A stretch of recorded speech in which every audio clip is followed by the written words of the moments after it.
Welcome to தெய்வாஸ் தெய்வீகம். பாலகாண்டம் 73வது சர்க்கம். சீதாராம கல்யாண கட்டம். தசரத புத்ரோத்வாகः யஸ்மின்ஸ்து திவசே ராஜா சக்ரே கோதானமுத்தமம் தஸ்மின்ஸ்து திவசே शूरो युधाजित् समुपेयिवान् पुत्रः केकेयराजस्य साक्षात् भरतमातुलः दृष्ट्वा पृष्ट्वा च कुशलं राजानम् इदमब्रवीत् केकयाधिपति राजा स्नेहात् कुशलमब्रवीत् येषां कुशलकामोऽसि तेषां सम्प्रतयनामयं स्वश्रियं मम राजेन्द्र द्रष्टुकामो महीपतिः दधर्तमुपयातो अहमयोध्यां रघुनन्दन श्रुत्वा त्वहम् अयोध्यायां विवाहार्थं त्वात्मजान् मिथिलामुपयातांस्तु त्वया सह महीपते त्वरयाभ्युपयातो हम द्रष्टुकामस्वसु सुतम् अथ राजा दशरथः प्रियातिथिमुपस्थितं दृष्ट्वा परमसत्कारैः पूजनार्हमपूजयत् ततस्तामुषितो रात्रिं सह पुत्रैर्महात्मभिः प्रभाते पुनरुत्थाय कृत्वा कर्माणि कर्मवित् ऋषींस्तथा पुरस्कृत्य यज्ञवाटमुपागमत् युक्ते मुहूर्ते विजये सर्वाभरणभूषितैः भ्रातृभिः सहितो रामः कृतकौतुकमङ्गलः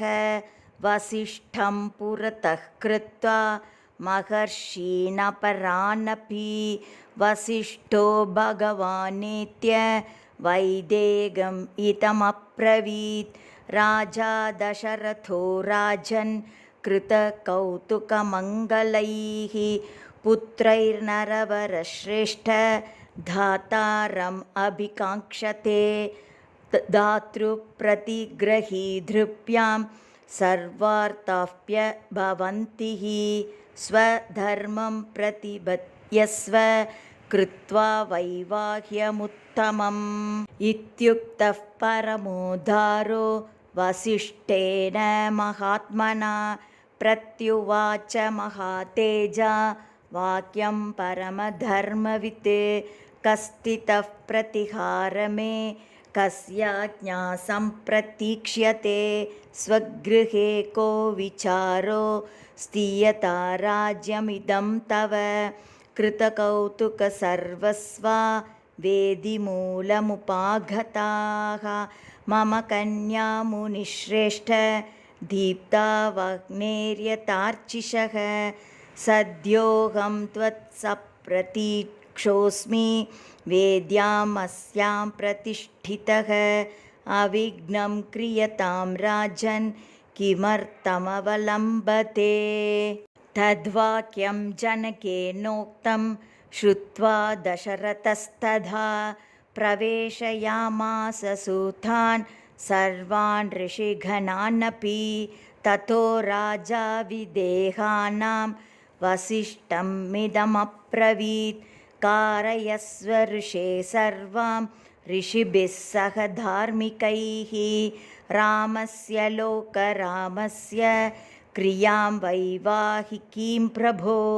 तथेत्युक्त्वा तु जनकं वसिष्ठो भगवान् ऋषिः विश्वामित्रं पुरस्कृत्य शतानन्दं च धार्मिकं प्रपामध्ये तु विधिवत् वेदीं कृत्वा महातपाः अलञ्चकार तां वेदीं गन्धपुष्पैः समन्ततः स्वर्णपालिकाभिश्च चित्रकुम्भैश्च साङ्कुरैः अङ्कुराढ्यैः शरावैश्च धूपपात्रैः स धूपकैः शङ्खपात्रैः श्रुवैश्रुग्भिः पात्रैरर्घ्याभिपूरितैः लाजपूर्णैश्च पात्रौघै रक्षतैरपि संस्कृतैः दर्भैः समैः समास्तीर्य विधिवन्मन्त्रपूर्वकम् अग्निमादाय वेद्यां तु विधिमन्त्रपुरस्कृतं जुवावाग्नौ महातेजा वसिष्ठो भगवान् ऋषिः ततः सीतां समानीय सर्वाभरणभूषितां समक्षमग्ने संस्थाप्य राघवाभिमुखे तथा अब्रवीज्जनको राजा कौसल्यानन्दवर्धनम् इयं सीता मम सुता सह धर्मचरीतव प्रतीचैनां भद्रं ते पाणिं गृह्णीष्व पाणिना पतिव्रता महाभागा चायेवानुगता सदा इत्युक्त्वा प्राक्षिपद्राजा मन्त्रपूतं जलं तदा साधु सात्विति देवानां ऋषीणां वदतां तदा देवतुन्दुभिर्निर्घोषः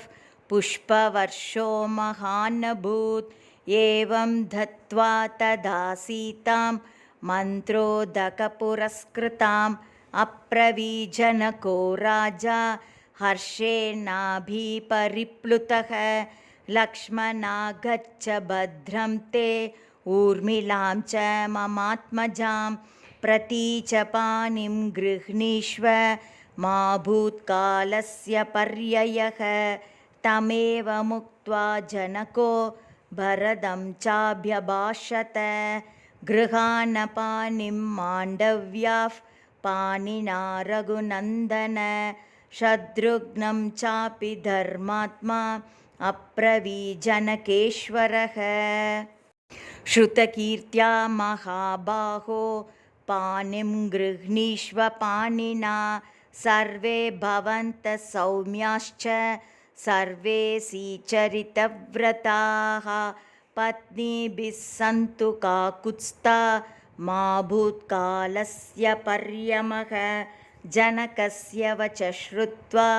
पाणिन् पाणिभिरस्पृशन् चत्वारस्ते चतस्रूणां वसिष्ठस्य मते स्थिताः अग्निं प्रदक्षिणं कृत्वा वेदिं राजानमेव च ऋषींश्चैव महात्मानः सभार्या रघुत्वहाः यथोक्तेन तथा चक्रुर्विवाहं विधिपूर्वकम् पुष्पवृष्टिर्महत्यासीद् अन्तरिक्षात् सुभास्वरा दिव्यतुन्दुभिर्निर्घोषैर्गीतवादित्रनिस्वनैः ननृतुश्चाप्सरस्सङ्गा गन्धर्वाश्च जगुः कलं विवाहे रघुमुख्यानां तदद्भुतमदृश्यत ईदृशे वर्तमाने तु धूर्योत्कुष्टनिनादिते त्रिरग्निं ते परिक्रम्य ऊहुर्भार्यामहौजसः अतोपकार्यं जग्मुस्ते सधारा रघुनन्दनाः राजाप्यनुययौ पश्यन् सर्षिसङ्गः बान्धवः इत्यार्षे श्रीमद् रामायणे वाल्मीकिये आदिकाव्ये बालकाण्डे 370तमः सर्गः।